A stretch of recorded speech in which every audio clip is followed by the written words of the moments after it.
Shalom Bapak Ibu, Saudara-saudari terkasih, sidang jemaat yang diberkati Tuhan. Jumpa lagi di dalam Suara Gembala. Kita lanjutkan akan karya Roh Kudus dalam hidup umat tebusannya. Kali ini kita akan lihat dari Roma pasal yang ke-8. Saudaraku, para scholar ya, para ahli kitab, ahli kitab suci, itu mengatakan bahwa surat Paulus yang paling hebat, yang paling dahsyat, masterpiece dari surat Rasul Paulus itu adalah surat Roma. Nah, kalau saudara membaca surat Roma, memang saudara akan terheran-heran. Karena Roh Kudus begitu mengurapi akan Rasul Paulus ini sehingga dia bisa menuliskan akan karya yang begitu luar biasa. Nah, kita langsung ke pasal 8, saudara ya. Pasal 8 ayat yang pertama dan seterusnya. Saya bacakan. Judul perikopnya, Hidup oleh Roh. Demikianlah sekarang tidak ada penghukuman bagi mereka yang ada di dalam Kristus Yesus. Jadi, saudaraku, penghukuman itu akan ada di mana saja dan kapan saja, kecuali ketika kita berada pada posisi di dalam Kristus Yesus. Dengan kata lain, kalau kita balik ya, di luar Kristus Yesus ada penghukuman. Jadi penghukuman itu ada di mana-mana, kecuali orang-orang yang ada di dalam Kristus. Jadi saya umpamakan begini, saudaraku ya.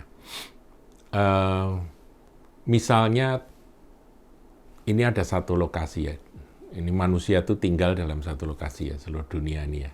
Katakan sebuah lapangan begitu. Penghukuman itu ada menimpa semua umat manusia. Jadi di seluruh lokasi itu semuanya, semua orang kena penghukuman.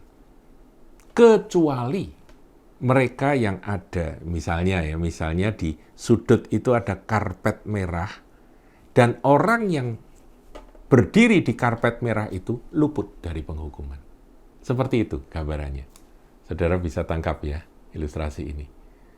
Jadi penghukuman itu mengena semua umat manusia kecuali manusia itu tinggal di dalam Kristus Yesus.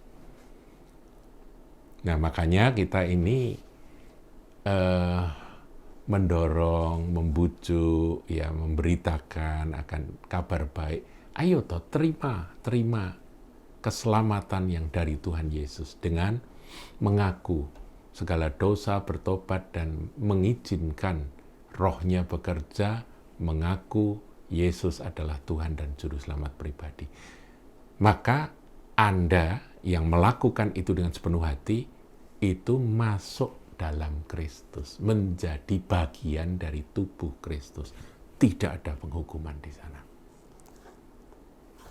Nah, kemudian ayat 2. Ini ada hubungannya dengan roh. Terjemahan Indonesia kurang tepat, saudara. Terjemahan dalam bahasa Indonesia dikatakan, Roh yang memberi hidup telah memerdekakan kamu dalam Kristus dari hukum dosa dan hukum maut. Nah, ini begini. Terjemahan yang lebih tepat itu bukan roh, tapi hukum roh. Hukum roh yang memberi hidup telah memerdekakan kamu dalam Kristus dari hukum dosa dan hukum maut.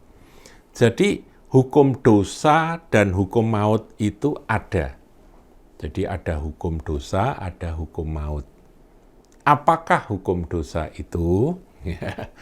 Hukum dosa ini adalah satu hukum yang berlaku atas setiap manusia yang lahir di bumi ini. Siapa saja, tidak peduli. Dia lahir sebagai orang kaya, orang miskin, orang sederhana, atau orang yang bangsawan, nggak peduli, saudaraku. Nggak peduli.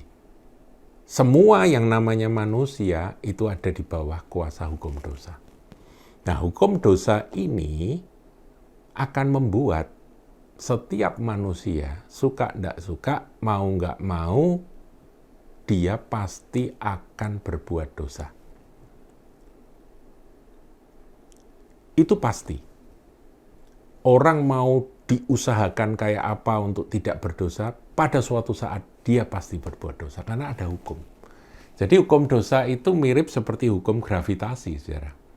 Kalau kita melepaskan benda, maka benda itu pasti akan jatuh ke bumi. Ini sebuah hukum.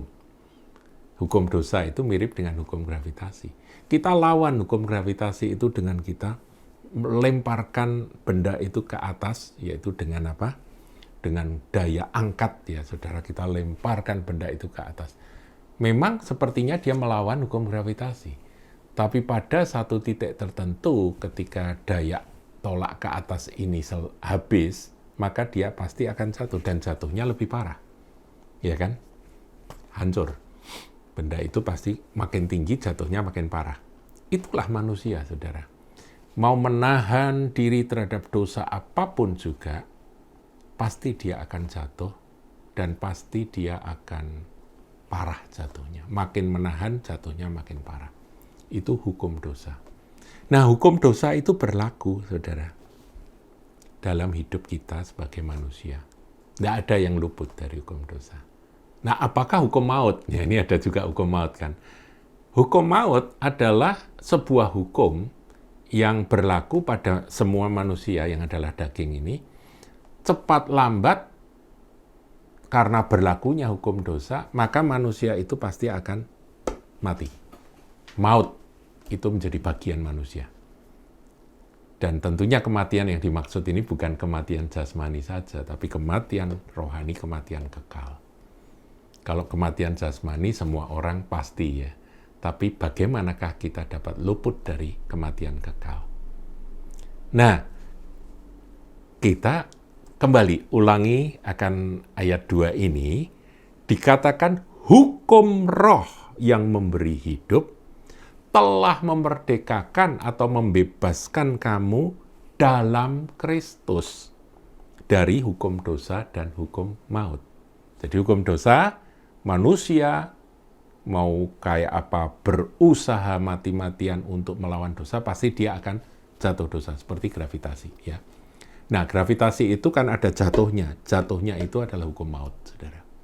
Jadi bagaimanapun juga pada suatu saat manusia itu pasti akan binasa, mati, dan kekal selama-lamanya, terpisah dari Allah. Nah, yang bisa membebaskan manusia dari hukum dosa dan hukum maut itu apa? Hukum roh. Ada satu hukum yang lain namanya hukum roh, saudaraku. Hukum roh yang memberi hidup. Wah, jadi kalau hukum roh ini memberi hidup, telah memerdekakan atau membebaskan kamu dari hukum dosa dan hukum maut. Tetapi ada kalimat di dalam Kristus. Nah, ingat ayat 1 tadi, saudaraku. Ayat 1 tadi saya katakan dalam lapangan, semua manusia yang ada di situ, itu akan dihukum. Karena ada penghukuman atas semua manusia yang ada di bumi ini. Tetapi ada satu karpet merah yang saya sebut karpet merah ini. Orang yang ada di dalam Kristus itu dibebaskan, dimerdekakan. Makanya di sini muncul lagi. Hukum roh yang memberi hidup telah memerdekakan kamu dalam Kristus. Dengan kata lain, hukum roh itu berlakunya di dalam Kristus. Saudaraku, kalau kita tidak tinggal dalam Kristus, maka tidak mungkin hukum roh itu berlaku. Paham ya? Ya, ini saya kasih ilustrasi begini. Sebuah hukum negara itu berlakunya kan di negara itu sendiri, betul ya? Kalau di luar negara itu, hukum itu sudah tidak berlaku. Demikian, saudara. Kalau kita nggak tinggal dalam Kristus, maka hukum roh itu tidak berlaku.